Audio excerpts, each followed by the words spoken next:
Masak Khangdaba Singna Non-Manipuri ani Nongmeina Kaptuna Hatlamle. Thogdo ase numidang waram pung mangarom tabada Kakching District ki manung chanba Kairak Khulgi National Highway 137A lambi gi awang thangba sarukta thokhibane. Thogdo thokpham dagi phangba pawda Non-Manipuri ani adu atopa Non-Manipuri ahumga loinana makhoi manga cycle thauduna chatlingaida Masak Khangdaba mioi kharana Nongmeina kapsilambane. Thogdo adugi paw phangbaga Kakching Police ki kangbu changsindana Non-Manipuri ani adu Kakching gi Jeevan Hospital de pukhatpagi lambi da laikhidabani hairi laikhidraba mioi ani adu Bihar gi Gopalganj district ki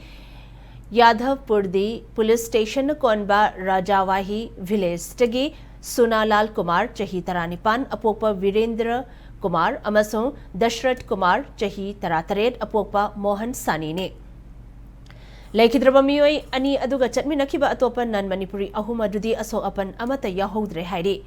Makhoi mangama Kakching Khunyai Lekai da leiba asan ba yum amada leiraga wabgai da yum sabagi thabak subani hairi Thogdo asigi matang da Kakching Police ki kangbuna yengsan kibaga luinana thogdo asigi matang da case lokhatpa hokre